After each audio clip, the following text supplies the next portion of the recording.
I noticed that in the introduction, the main question related to my presentation was posed as, how can we measure impact? Well, that's a very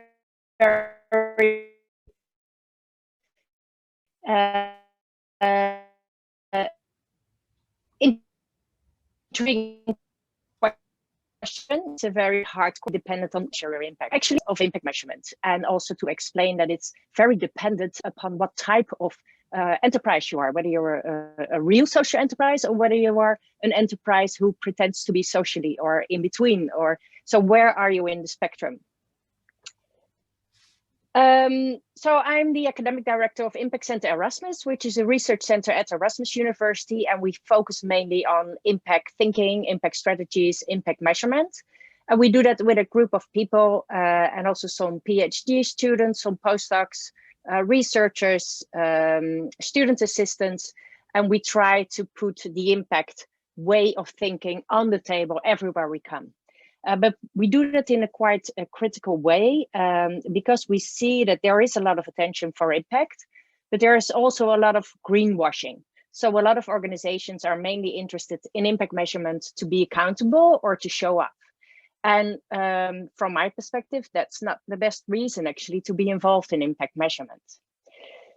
Philip already spoke in his presentation a little bit about the hybridization movement that's currently going on. So what we see happening is that organizations who were initially a finance-first organization and who had a strong financial-only perspective, they start moving towards also including social and environmental aspects. And it's not always because they are so intrinsically motivated to do that, but there is a lot of external pressure going on, a lot of external developments who actually stimulate that kind of finance-focused organizations to also include environmental and social issues. And it's also because those issues who are seen or who are also sometimes defined as being non-financial have a very strong financial implication over the longer term. What we also see happening is that social organizations, non-profit organizations, they move a bit more towards a financial focus. So it seems that there is some kind of blurring world now, and it's not so clear what an organization actually stands for. And we see that nicely reflected in the current mission statements of organizations. So at the left side of this slide, I have posted some mission statements who are related to the normal financial focused firms. Although FMO is our developing bank, so this is an organization which is in between social first and financial first. But what we see happening is that initially commercial organizations like Philips or the Rabobank, they now have mission statements like, our goal is to improve the lives of 3 billion people a year by 2025. Or the Rabobank's current purpose statement is that they want to achieve wealth and prosperity in the Netherlands, but they also want to resolve the food issue worldwide. On the right hand of this slide, I've posted some non-profit statements or social enterprise statements like Tony Chocolonely, Patagonia, and they also include a combination of either a social issue, putting that first, or have this combination with finance and social issues. Very interesting, very ambitious, and it seems to be a good step forward that now different types of organizations are actually trying to improve society at large. But is that really the case? And how clear is that? And do we actually see that also reflected in the things they do, the things they account for, the things they report to us? So what do we see happening in real life? So theoretically, if you start with a purpose, which is not often picked just because it's a nice purpose, but it's always chosen because the organization are placed in a specific context. That's the nation or the countries you're working in. Those are the competitors. Those are the laws and the rules you have to oblige to.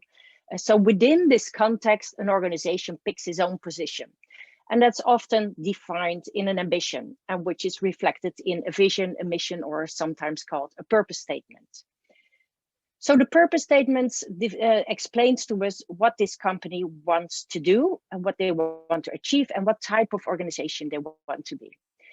So theoretically, if you know the why of your organization, the next step will be to translate that into policies and strategies. And that's the step of start thinking about, okay, if I want to achieve that, how am I actually going to do that? What do I need? Who do I need? When do I have to achieve specific targets?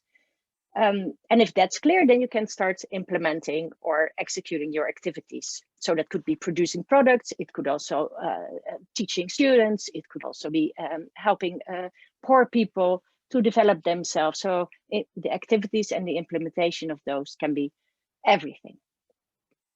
That leads to an output. And an output is strongly related to the I, to what the company has done. So I have given this presentation. Interestingly enough, is that my purpose or the purpose statements or the mission statements are not often reflected or framed on the output level. So it's not, I want to make 100,000 chairs this year. No, it's always, I want to make the life of people better because I am giving them a good chair so they will not have a hurting body and things like that. So often the vision and the mission of organization, these are defined or specified more on an impact level. So with my products, with my activities, with my output, I want to have an impact on society, on you as my client, or you as my audience, or you as my beneficiary group.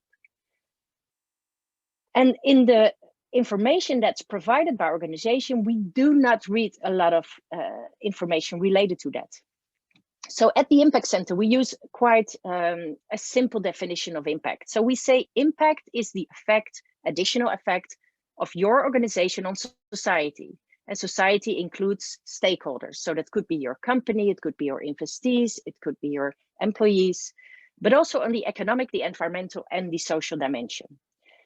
And the effects that should include positive as well as negative impacts, direct as well as indirect impacts, and intended as well as unintended impacts. So it's actually the effect of your organization on whomever is affected by you.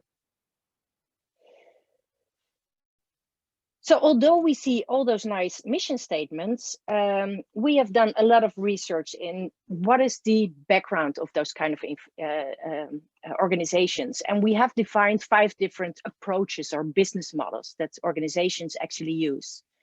So the first one is a profit-only business model. So everything is related to making profit. That's why the euro sign is within the white circle. And you see the little arrows behind the white circle, and that means that profit has to grow. So that's my main end. You see a very small black circle in the middle, and those are the things that I cannot do or I'm not allowed to do to earn my profit, and that's because it's not okay by law or regulation. So I just cannot do that. That's the first business model. I always like to say that in the Netherlands, we don't have such organizations anymore.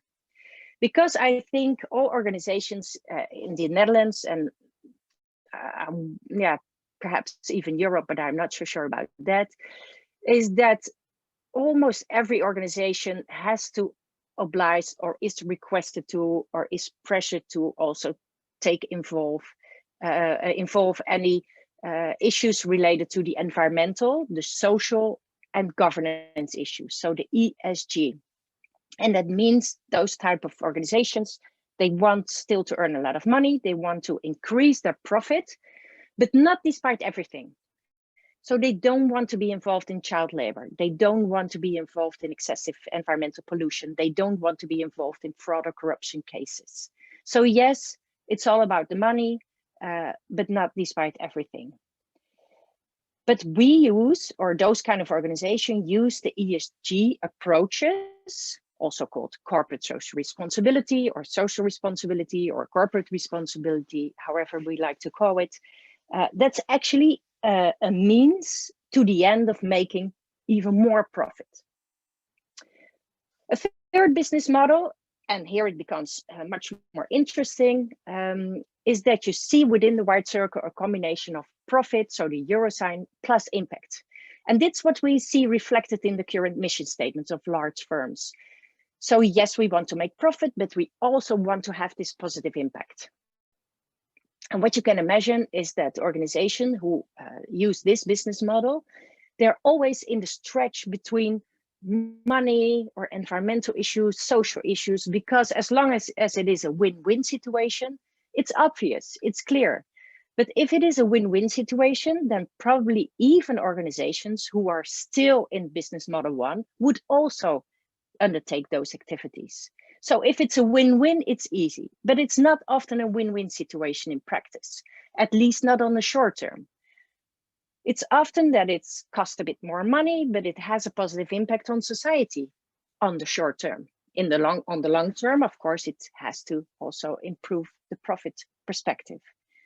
Or it is a very positive for impact, but not so positive for profit making. So those kind of organizations, a step they have, at least what could help them is to make clear rules when they could say yes and when they could say no. Otherwise, every investment decision will be difficult. The fourth model is a model that focuses more and more on impact. So impact is the end, where you see that the euro sign has moved into the black circle, and that means that money is now a means to the end of having this impact. And almost all social enterprises are in this business model.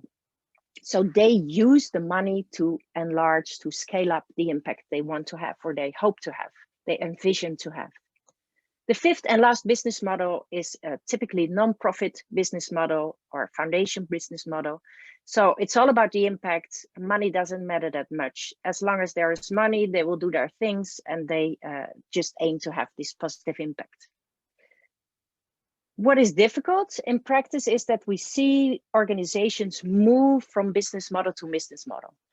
And that means that everything has to move along with the business model change. So if you move away from profit first and you want to adapt also, or you want to involve and the perspective of impact, then you have to keep in mind that you also should change your target setting. You should change the culture within your organization. You should change the way you actually work and do the things you have done for the last years. So it's not so easy to shift around and to change from business models. Social enterprises, they have this positive impact ambition, and it always feels very nice, and we believe that they have a lot of impact. But what we often don't see is what is actually happening. So it seems that there is some kind of good feeling that social enterprise always have this positive impact. And the same accounts for foundation and non-profit organizations. I think the time is right now to start impact measuring, and not because measuring itself is so interesting, but because the measures and the information you receive by that will give you a frame to actually use for your strategies and to be able to improve your organization. At the Impact Center, we often come to your question too, because to make it give people more time in the breakout room. Sorry. I will, Philip. So we receive a lot of questions of organizations who want to start measuring their impact and who want to take impact thinking actually into account for the strategies. But most of the organizations, they have this position that they know that their impact will be very positive. And unfortunately, that's not always the case. So you also have to be open, and you also have to be capable to learn from the things you measure. And the questions I would like to pose to you, or I would like you to discuss in the breakout rooms is, can impact measurement help actually social enterprises to create that long-term value? So is it really a strategic means to the end of having more impact? And related questions are, okay, so what are the main reasons actually to measure impact? So why would or should or could social enterprises start thinking in this way? And also, what are the main hurdles to measure impact? Yeah, and I'm very interested of the discussions you will have within the breakout rooms. So I will now stop sharing my screen.